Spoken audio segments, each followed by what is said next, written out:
கங்கை கரையில் படகோட்டியாக இருந்த குகன் எப்படி முருகன் அருளால் ராமனுக்கு நண்பன் எப்படி ஆனான் என்பதை பற்றி அறிந்து கொள்வோம். ராமாயணத்தில் வரும் குகன் ராமபிரானை சந்திக்காமலேயே அவரது குணங்களை கேட்டறிந்தே அவர் மீது பேரன்பு கொண்டிருந்தான். முரட்டு குணமும் மாமிசம் சாப்பிடும் பழக்கமும் கொண்ட பில் எனும் மலை ஜாதி இனத்தவரின் தலைவனான குகனை ராமர் எப்படி நண்பராக ஏற்றுக்கொண்டாரெனில் குகனின் பூர்வ ஜென்ம புண்ணியமே காரணமாகும். கங்கை கரையில் வசித்து வந்த ஒரு முனிவரின் மகன் தனது தந்தையிடம் தெய்வங்களில் மிகவும் சிறந்த தெய்வம் எது என்று கேட்டான். முருகனை வணங்கினால் அனைத்து மூர்த்திகளையும் வணங்கியதற்கு சமமாகும் என்று முனிவர் கூறினார். அதன் பின்னர் ஒரு சமயம் முனிவர் கேதாரத்திற்கு சென்ற போது அவரது மகன் முருகப்பெருமான் திருவடிகளையே சிந்தித்துக் கொண்டிருந்தான். முனிவர் இல்லாத சமயத்தில் அங்கு வந்த மன்னன் ஒருவன் வேட்டையாடிய போது தனது தவறின் காரணமாக ஒரு முனிவரை கொன்றுவிட்டதாக கூறினான்.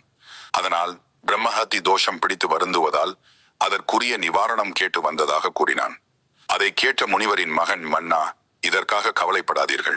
இந்த புனிதமான கங்கையில் மூழ்கி வடதிசை நோக்கி நின்று ஓம் முருகா என்று 3 முறை கூறினால் பிரம்மஹத்தி தோஷம் உடனே அகலும் என்று தெரிவித்தான். மன்னனும் அவ்வாறே செய்து பிரம்மஹத்தி தோஷம் நீங்கி மகிழ்ச்சியாக நாடு திரும்பினான். அதன் பின்னர் சில நாட்கள் கழித்து வந்த முனிவர் தனது வீட்டின் முன்பு தேர் சக்கரத்தின் சுவடு கண்டு யார் வந்தது என்று கேட்டார்.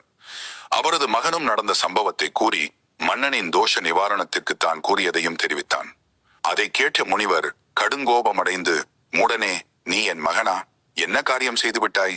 ஒரு முறை முருகா என்று கூறினாலே 1000 பிரம்மஹத்திகள் நீங்குமே. ஆனால் ஒரு பிரம்மஹத்தி விலக 3 முறை முருகா என்று கூறுமாறு நீ கூறியுள்ளாய். உனக்கு முருக மந்திரத்தின் பெருமை தெரியவில்லை. எனவே நீ வேடனாக பிறப்பாயாக என்று மகனுக்கு சாபம் கொடுத்தார்.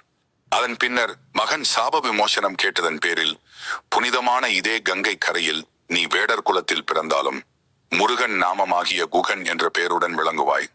ஸ்ரீராமபிரான் அவதாரம் எடுத்து இந்த கங்கை கரைக்கு வரும்போது அவரது உயிர் நண்பனாகி அவரது தருளுக்கு பாத்திரமாவாய் என்று சாப விமோசனம் கொடுத்தார். அதையடுத்து முற்பிறவியில் முருகனை வணங்கியதன் பலனாக கங்கை கரையில் வேடனாக பிறந்து வளர்ந்த குகன் ஸ்ரீராமனுக்கு தோழனாகும் பெரும் பாக்கியம் அடைந்தான்.